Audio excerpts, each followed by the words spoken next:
Pas banget, oh Mas Gading Mbak Gisel boleh tes urin gitu, langsung kita ngikut.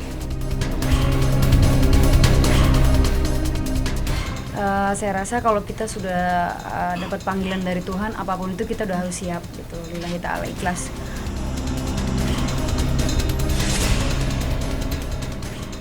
Saya harus sembuh. Seperti saya katakan tadi, kedua putri saya ini membutuhkan bimbingan saya.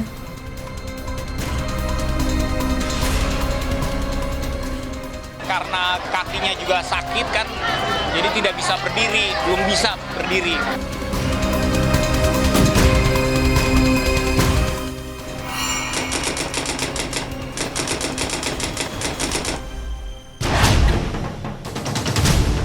Inilah kumpulan berita terpanas dalam sepekan. Mengakhiri tahun 2016, Gading Martin dan Gisel Anastasia dikabarkan terjaring razia BNN di sebuah klub malam. Pasangan tersebut diberitakan telah diamankan oleh pihak berwajib dalam razia narkoba di kawasan Kemang, Jakarta Selatan. Padahal keduanya berada di lokasi kejadian karena tengah menyaksikan acara musik. Gading dan Gisel memang menjalani pemeriksaan urin namun hasilnya negatif. Lantaran pemeriksaan itu, keduanya dikabarkan seolah terlibat dalam kasus narkoba. Maka tak ingin semakin dipojokkan oleh berita tersebut, Gading dan Gisel pun memberikan klarifikasinya. Saya ke Kemang, ke Park 19 tuh sama Gisel, sama beberapa teman. Karena memang di situ ada salah satu live band yang memang favorit kita, jadi kita suka nongkrong di situ. Nah, kebetulan udah mau jam 1, pas banget Gisel udah capek, dia bilang, kita pulang yuk. Yuk. Pas mau keluar, pas banget mereka mau masuk gitu. Jadi memang mereka BNN dan Polri baru akan melakukan razia gabungan. Pas kita mau keluar, sepertinya sih saya dan Gisel jadi orang yang pertama gitu diperiksa.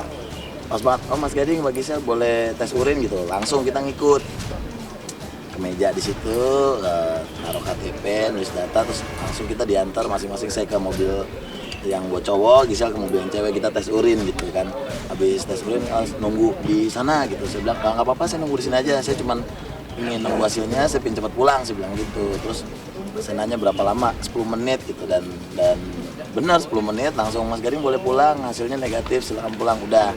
Cuman memang kejadian pas di situ, pas mulai dari kita keluar, kita naruh KTP sampai kita masuk mobil buat tes urin itu difotoin terus gitu. Nah, risih saya di situ sama Gisel, makanya saya bilang, please jangan foto-foto. Saya bilang kalau misalnya foto-foto sembarangan, nanti judul beritanya apa, guanya kenapa, nanti beda lagi.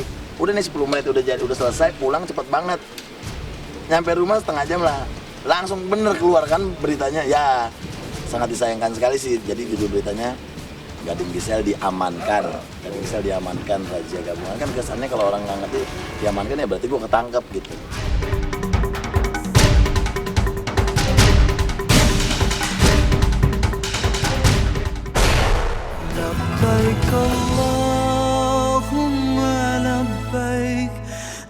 Dari kumpulan berita terpanas selanjutnya, belum sembuh dari penyakit kanker yang dideritanya, Julia Perez tetap memutuskan untuk berangkat ke Tanah Suci guna menjalankan ibadah umroh. Selain ditemani Ibunda Sri Wulansi dan suaminya, Jupe ternyata juga ditemani Ria Irawan dan Maiki Wongkar.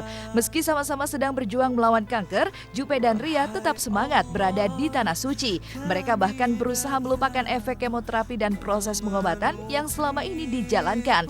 Dengan kursi rodanya, Julia Perez menuju Bandara Soekarno-Hatta dan bertolak ke Tanah Suci. Saya rasa kalau kita sudah dapat panggilan dari Tuhan, apapun itu kita udah harus siap gitu, lillahi ta'ala ikhlas.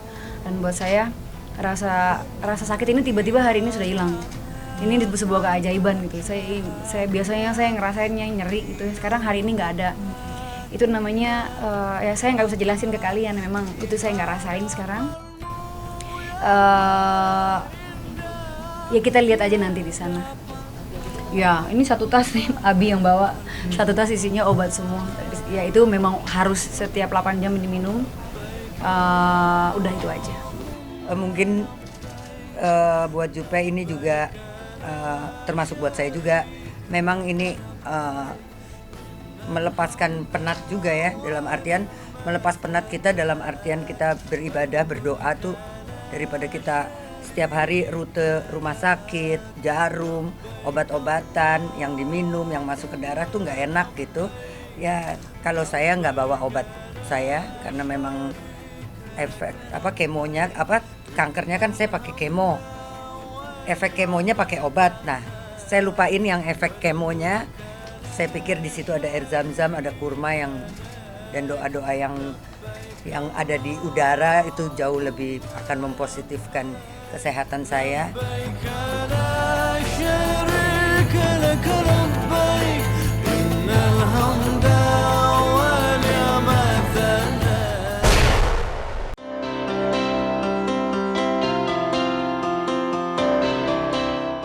Masih di berita terpanas pekan ini, di tengah kondisi kesehatan yang menurun drastis lantaran kanker payudara stadium 4 yang dideritanya, artis senior Yana Zain tetap punya keyakinan bahwa ia masih punya harapan untuk sembuh. Bukan tanpa alasan ia menantikan harapan itu. Kehadiran kedua buah hatinya, Aurelila dan Alika yang rela putus sekolah demi merawatnya, menjadi pemantik semangat Yana untuk sembuh. Sambil berurai air mata, Yana mengungkapkan keinginannya untuk segera pulih agar ia bisa merawat kembali kedua buah hatinya itu dan memberikan mereka kehidupan yang layak sebagaimana dulu ia pernah berikan sebelum terkapar sakit. Saya harus sembuh. Seperti saya katakan tadi, kedua putri saya ini membutuhkan bimbingan saya. Nih, saya rambut panjang satu nih. Dia ini rambutnya nggak mau dipotong sedikit pun, tapi seneng lah, ya. Dan saya ingin bahagiakan kakaknya ini satu lagi.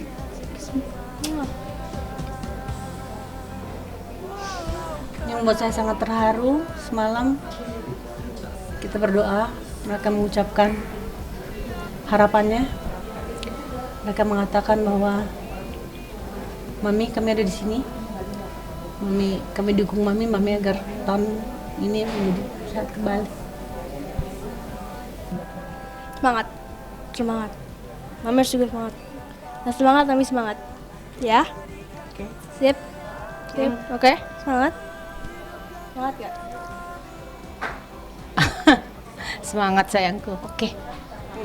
Mami janji demi kalian berdua. Mami akan semangat. Mami akan membahagiakan kalian, percayakan Mami.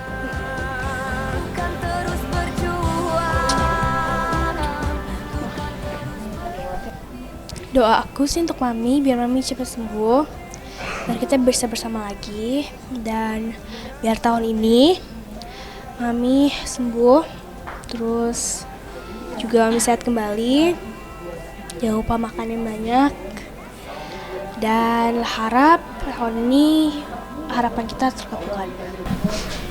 Supaya Mami sembuh, supaya semuanya tenang, supaya bisa jalan-jalan lagi, makan banyak, tetap semangat, bisa ketawa, bisa ngobrol, supaya tahun ini semuanya enak, bagus, semuanya sembuh. Itu aja.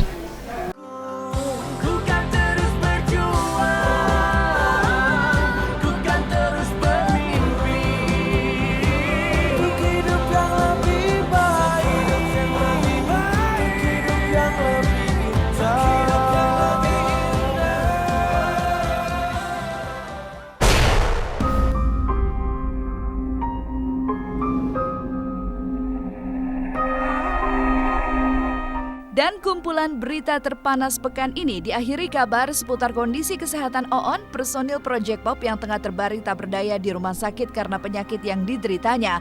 Pemilik nama lengkap Muhammad Fahroni ini mengalami komplikasi diabetes, jantung, dan gagal ginjal hingga kondisinya terus menurun, sementara tubuhnya juga terlihat semakin kurus. Lewat akun media sosial, para personil Project Pop mengabarkan kondisi terakhir kesehatan Oon, seraya terus memberi dukungan dan semangat kepada sahabat mereka. Turun banget. Iya, kurus, cuman badannya itu ada juga karena memang beberapa organ tubuhnya kan tidak berfungsi secara 100%.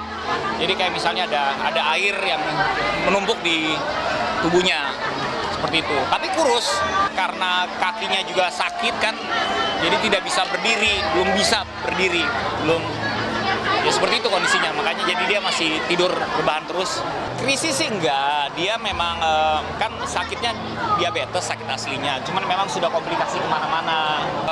Yang saya tahu ya jantung ada, ginjal ada, tapi organ yang lain saya kurang tahu.